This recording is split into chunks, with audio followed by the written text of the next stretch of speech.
I betrayed my family, then found a mentor who changed my life. I didn't mean to hurt them, but one stupid decision erased everything I ever had with my family. And when I say everything, I mean it. By the time I realized what I had done, the damage wasn't just done, it was irreparable. There's no sorry big enough to fix a betrayal like mine. I guess I should start at the beginning, though even that feels meaningless now. I grew up in a house full of love, but not the easy kind. My parents were the kind who believed that love was measured in expectations, grades, achievements, respectability. They were never subtle about it. Everything I did was scrutinized. I remember sitting at the dinner table as a kid, my dad's eyes boring into me while he dissected my report card. "You're smart," he'd say, "but smart isn't enough if you can't make your potential count." And my mom, God bless her, hovering behind, echoing the same mantra, but softer, like a lullaby turned harsh when repeated enough times. And I resented it. Not their love, but the way it felt like a chain, binding me to standards I didn't even choose for myself. I wanted freedom. I wanted to feel like I could breathe without being constantly measured. But I was also ambitious. I wanted more than just to escape. I wanted to succeed in my way, on my terms. That combination of resentment and ambition, it was dangerous. By the time I was 22, I was living in a tiny apartment in the city, working a job that barely paid the bills, but gave me enough confidence to pretend I was on the brink of something bigger. And then, one night, I stumbled onto an opportunity I couldn't resist. It seemed harmless at first, a little shortcut that would give me a head start. But of course, nothing that seems harmless ever really is. I was working on a project for a small client through a side gig. The client had access to financial records, and I noticed a loophole, a tiny, invisible crack in the system. I could exploit it, just a little, to get extra money. It wouldn't hurt anyone, I told myself. I'd be careful. No one would ever know, and if I got caught, well, I wouldn't get caught. I had plans, ambition, smarts. I could make it work. It started small, a few transfers here and there, a couple of transactions I fudged just enough to cover my tracks, and honestly, at first, it was thrilling. I felt powerful in a way I hadn't before. Like, I'd stepped out of the shadow of my family's expectations and finally carved out a place where I was the one in control. I remember smiling at myself in the mirror, thinking, "You're smarter than them. You can do this. You're finally free." But the thing about freedom is, it comes with a price. And I didn't know how high that price would be until the fallout hit. The first sign that things were unraveling was a phone call from my mom. I'll never forget it. Her voice, usually warm, was sharp, edged with fear and confusion. "Honey, are you sitting down?" And in that moment, I knew. I knew that whatever I had done had finally caught up to me. It wasn't just money. It wasn't just the fraud. It was the betrayal of trust, the thing my family valued above everything else. They didn't care about the amount lost or the mistake I'd made. They cared that I, their kid, had chosen deception over honesty. By the next day, my world collapsed. My dad confronted me first. He was silent at first, just staring, his face a mix of disbelief and heartbreak. "I trusted you," he said finally, voice breaking. "I thought you were better than this. I thought I raised you better than this." My mom couldn't even look at me. She just shook her head, tears streaming silently down her face. And my younger sister, she screamed. She screamed at me like I had killed someone. Maybe I had, in a way. I had killed the version of myself that she believed in. I had killed the trust, the love, the safety net we all took for granted. I tried to explain. I tried to justify it. It was just a mistake. I didn't know what I was doing. I was under pressure. I needed this, but it was useless. Their disappointment was a physical weight pressing down on me, and no explanation could lift it. I remember packing a bag that night, my hands trembling. I didn't even wait for their response. I just left. I walked out of the apartment, out of the city, out of the life I had known. Every step I took felt like a betrayal. I was free, yes, but at what cost? I didn't just leave my family. I left a part of myself behind, burned and unrecognizable. I slept on benches that night, walking until city lights blurred into one continuous streak of neon regret. And when I finally stopped, I just sat there, staring at the cold pavement, realizing something terrifying. I had no one. No family, no safety net, no future I could see. I had taken a shortcut, and it had led me straight off a cliff. The next days, weeks, I drifted. I took odd jobs, anything to survive. But the weight of what I had done was always there. Every time I closed my eyes, I saw their faces. The betrayal in my dad's eyes, my mom's silent tears, my sister's rage, and every time I felt smaller, weaker, and more ashamed. I tried to distract myself. I told myself that one day I would make it right, that maybe I could rebuild, maybe I could earn their trust back. But the truth was that I had no idea how. And deep down, I didn't know if they even wanted me back. That's the worst part of betrayal. You don't just lose people, you lose the version of yourself they believed in. You lose your identity, your place, your safety. You're left with only regret and the unbearable, constant echo of what if. And that's where I was. Alone, trapped in my own mind, realizing that my ambition and pride had cost me everything that mattered. I had tried to escape my family's expectations, but all I had done was destroy the only foundation I'd ever had. And now, I had nothing. Nothing except maybe hope, but even that felt fragile, like a single candle flickering in a hurricane. I didn't know if I could survive the storm I had unleashed. I didn't just fall, I crashed. And in that crash, I realized that redemption, if it was even possible, would have to start with facing the wreckage I had made of my own life. Because the truth is, you can't rebuild without first admitting how badly you broke everything. And I had broken everything. I didn't think anyone could save me, until I met someone who refused to let me give up on myself. After leaving my family, I became a ghost. Not literally, of course. I still existed, but the life I had before felt like a distant memory, almost as if it belonged to someone else. I drifted through the city like a shadow, taking whatever odd jobs I could find just to survive. Delivery shifts, washing dishes, cleaning offices at night. None of it mattered, really. The money was barely enough to keep a roof over my head, and the loneliness was suffocating. Every day felt the same.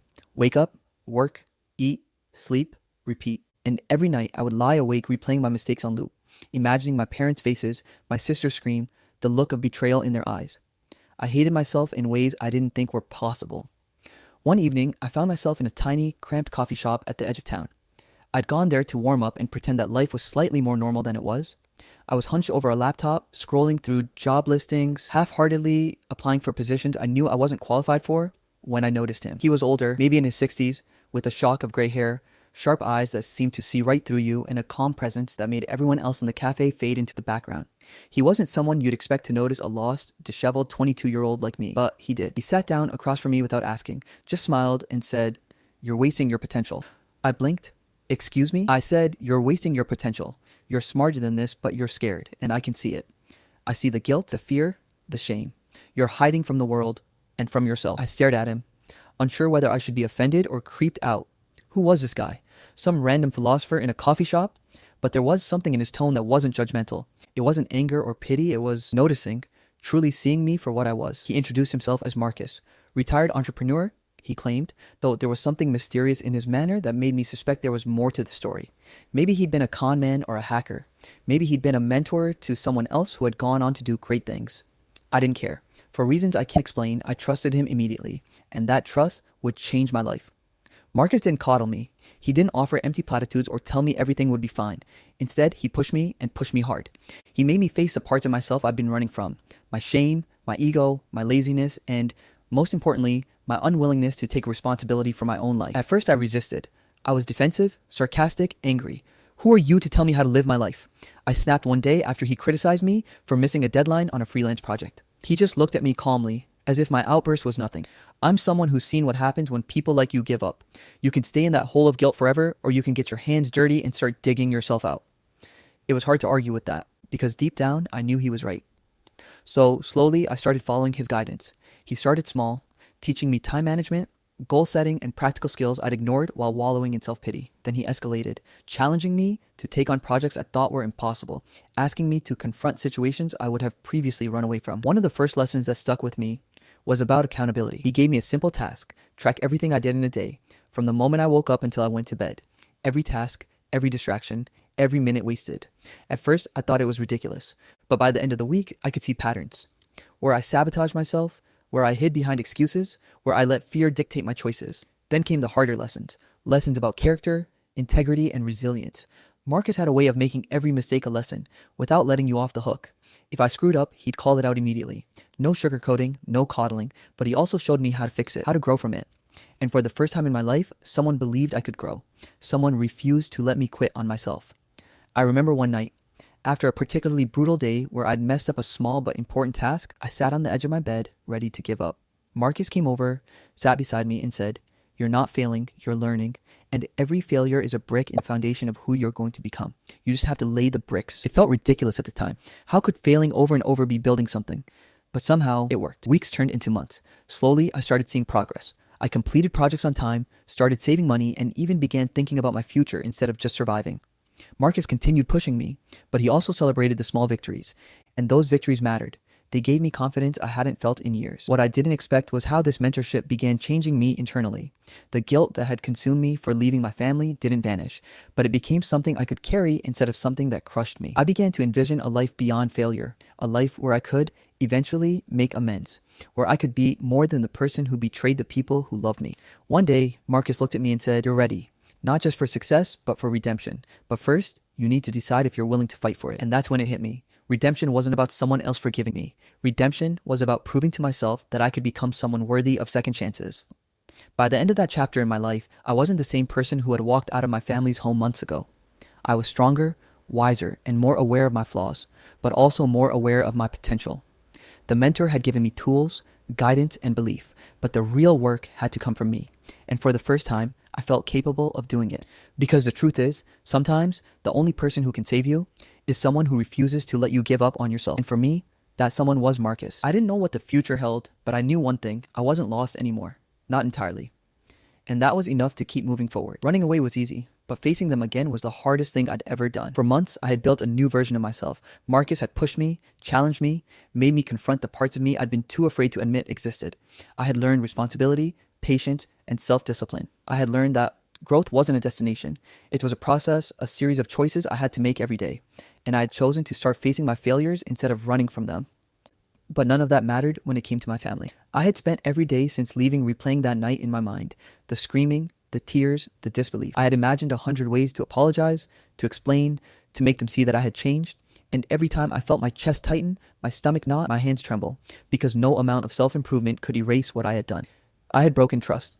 And trust isn't something you rebuild overnight. Marcus was the first one to nudge me. We were sitting in his small office, the walls lined with books, the faint smell of coffee and old leather in the air. "You're ready," he said quietly, looking at me over the rim of his glasses. "Not just ready to talk to them, but ready to show them you've changed. Words aren't enough. You have to back them up with action." I swallowed hard. "And if they hate me, if they never forgive me?" He leaned forward, resting his elbows on his knees. "Then at least you tried, but I think you'll be surprised. People notice change even when they don't expect it." I wasn't sure I believed him. I wanted to. I needed to. But deep down, fear still gnawed at me. Fear that my parents' disappointment was permanent, that my sister's rage had no limit, that I had destroyed the only family I'd ever known. The drive home was quiet. I avoided looking at the familiar streets, the old apartment building, the places that held so many memories of who I used to be. Every turn brought a wave of anxiety. Every stoplight a surge of dread. My hands gripped the steering wheel like it could anchor me from falling apart. When I finally pulled up in front of the house, my chest felt tight enough to break. I sat there for a long time, just staring at the door, listening to the hum of the city around me, trying to muster courage I didn't feel. And then I got out of the car. I knocked. It was my mom who opened the door. She froze for a second, her eyes widening in shock. I could see the questions in them. Why is he here? Is he serious? Or is this some cruel trick? "Mom," I whispered. My voice cracked, betraying the calm I had tried to summon. She didn't say anything. She just stepped aside, letting me in. The silence was thick, suffocating. My dad appeared from the living room, a look of guarded disbelief on his face.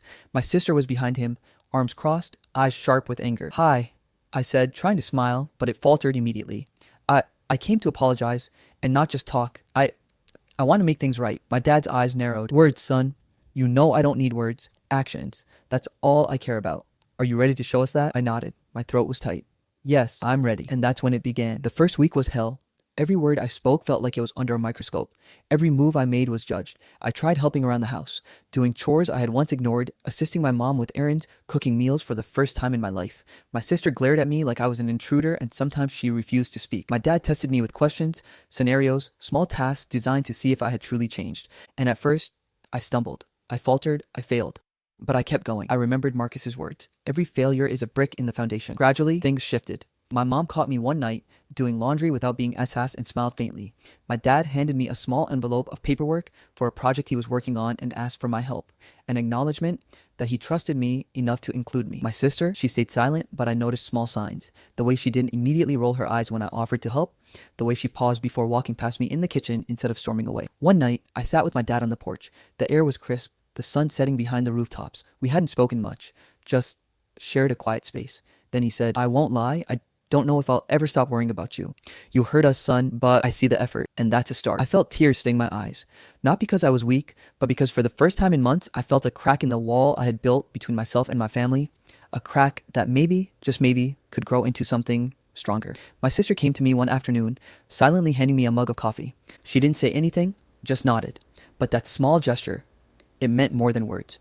It meant she was noticing my effort. It meant she was willing to let me in, slowly, cautiously. Apologies weren't enough. I had to prove myself. I volunteered to take on responsibilities at home, helped my mom organize her work, even repaired things around the house that had been broken for months. Each action was a silent message. I am different now. I am trying. There were setbacks, of course. Arguments flared, Tempers rose, and at times I felt like giving up. But each time I reminded myself why I was here. Marcus had taught me resilience. I had learned that growth wasn't linear, that mistakes didn't erase progress, they just tested it. Weeks turned into months, and slowly the atmosphere in the house began to change. My parents were warmer, more trusting, more willing to include me in decisions. My sister began talking to me again, sharing her day, her frustrations, even her jokes. We laughed together, small at first, but genuine. I realized that redemption wasn't instant.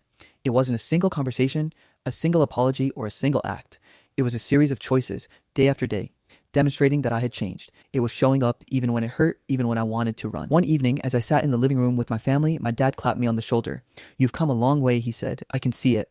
And I'm proud of you, not because everything's perfect, but because you didn't give up. You faced us. That takes courage." I looked around at them, my mom, my dad, my sister, and for the first time in a long time, I felt home. Not perfect, not flawless, but real. And that was enough. Because facing the past isn't about erasing mistakes. It's about standing in the wreckage and showing the people you hurt that you are willing to be better. And for the first time, I believed I could be. I finally realized that I couldn't change the past, but I could shape the future. And that truth hit me with a mix of relief and determination I hadn't felt in years. For so long, I've been trapped in guilt, endlessly replaying the night I walked away from my family.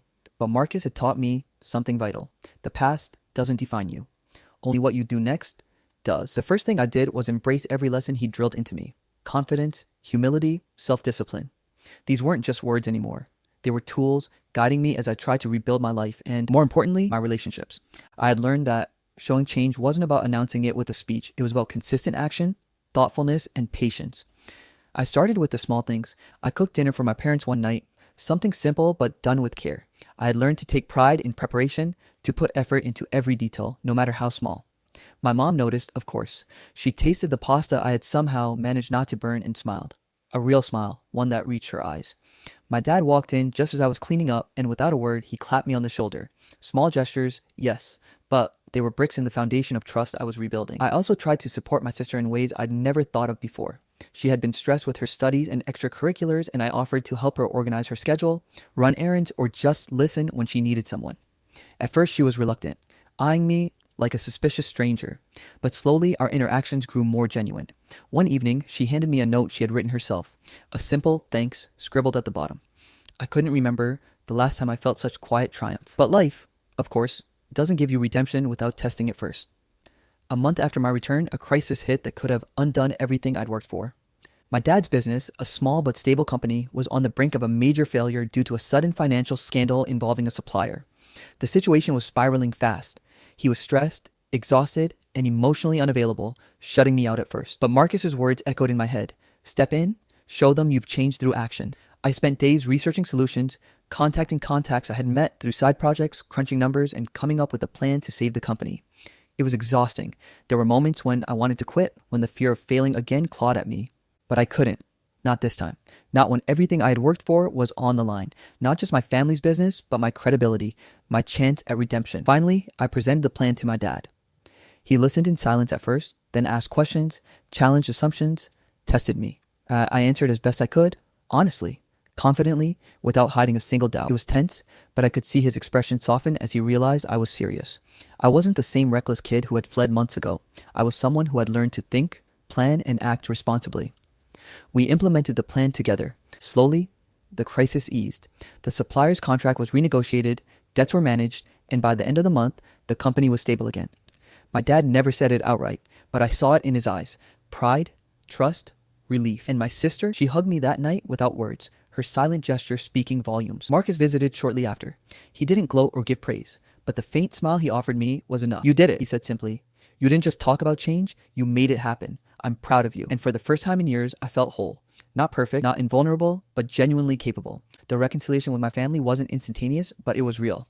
Through consistent effort, meaningful gestures, and facing challenges head on, I had begun to earn back their trust. One night, after dinner, my mom said something that struck me. "You know, I was scared we'd lost you forever, but seeing you now, it's like we have our son back, the son we never stopped loving." My dad nodded beside her, and my sister squeezed my shoulder. I realized that love doesn't disappear. Even when trust is broken, sometimes it just waits, waiting for you to fight for it. Looking back now, I understand that redemption isn't a moment. It's a journey. It's about showing up, making amends, proving through actions that you've changed. And yes, it's painful. It requires humility, patience, and courage, but it's worth it. I still think about the choices that led me here. The betrayal, the running away, the mistakes I made, they all shaped me. They hurt the people I love, yes, but they also forced me to grow in ways I wouldn't have otherwise. And maybe that's the cruel but beautiful truth about life. Sometimes, you have to fall completely apart before you can truly rebuild. Now, when I sit with my family, laughing over a shared joke or planning a future project together, I feel the weight of the past lift. Not entirely, it will always be there as a reminder, but it no longer controls me. I have learned, I have acted, I have redeemed myself. And in return, I've been given something I thought I had lost forever. Second chances. I don't think I'll ever stop trying to be better. Not because I have to prove myself to anyone else, but because I know now what it means to carry the consequences of your actions and still rise. I know what it means to rebuild trust brick by brick. And I know that while I can't change the past, I can shape the future. So I do. Every day. And this time, I do it not just for myself, but for the family I once betrayed, the mentor who refused to let me give up, and the person I finally became. Because redemption isn't about forgetting the fall. It's about standing tall after it and never letting it define the rest of your life. All right, that's it for today. I hope you enjoyed the story. We have so many more amazing stories coming your way, so make sure you hit that subscribe button. Our goal is to reach 100K subscribers by the end of this year, and we'd love for you to be part of this journey. Thanks for watching, and I'll see you in the next story.